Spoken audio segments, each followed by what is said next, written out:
গ্রামীণ ফোনে নেটওয়ার্ক বিভ্রাট, গ্রাহকদের ক্ষোভ।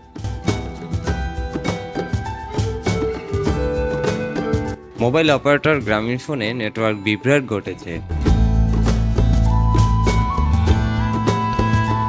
কিছু সময়ের জন্য নেটওয়ার্ক থেকে বিচ্ছিন্ন ছিলেন গ্রাহকরা।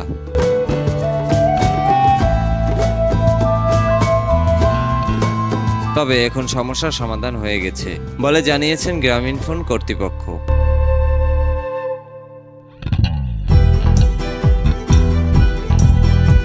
সোমবার ৮ জুলাই বিকেল থেকে গ্রামীণ ফোন ব্যবহারকারীরা অনেকে নিজেদের ফোনে নেটওয়ার্ক পাচ্ছিলেন না।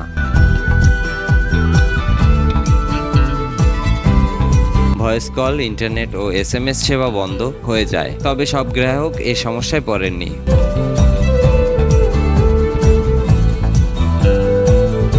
নেটওয়ার্ক বিভ্রাটে পরে অনেকে সামাজিক যোগাযোগ মাধ্যমে ক্ষোভ জানিয়ে পোস্টও দিয়েছেন।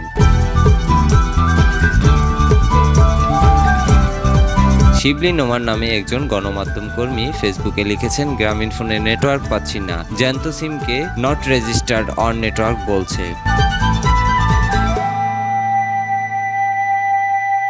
জিপির কাহিনীটা কি রে ভাই? কিছুক্ষণ পর পোস্টটি আপডেট করে শিবলি নোমান লিখেন, অবশেষে কল দেওয়া যাচ্ছে। প্রায় আধ ঘন্টা ভোগান্তির পর শিবলি নোমানের মতো এভাবে অনেকে ভোগান্তির শিকার হয়েছেন বলে জানা যায়। গ্রামীণ ফোনের head of communications Sharafuddin Ahmed Chowdhury গণমাধ্যমকে বলেন,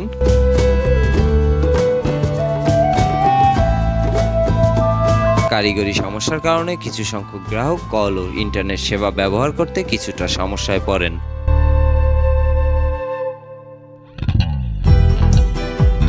যা এরই মধ্যে সমাধান করা হয়েছে।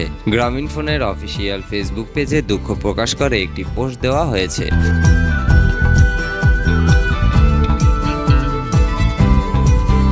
এতে বলা হয়, কারিগরি সমস্যার কারণে কিছু গ্রাহকের কল ও ইন্টারনেট সেবা ব্যবহারে সাময়িক সমস্যা হওয়ায় আমরা আন্তরিকভাবে দুঃখিত।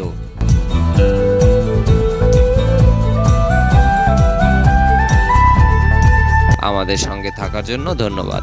জানা যায়, গত বছরের সেপ্টেম্বরে কারিগরি সমস্যার কারণে গ্রামীণ ফোনের নেটওয়ার্ক বিভ্রাট ঘটেছিল।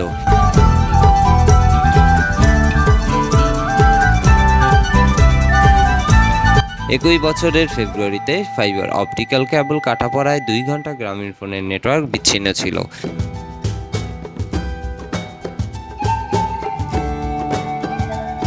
সম্প্রতি গ্রামীণ ফোনের বিরুদ্ধে কলরোপের অভিযোগ উঠেছে।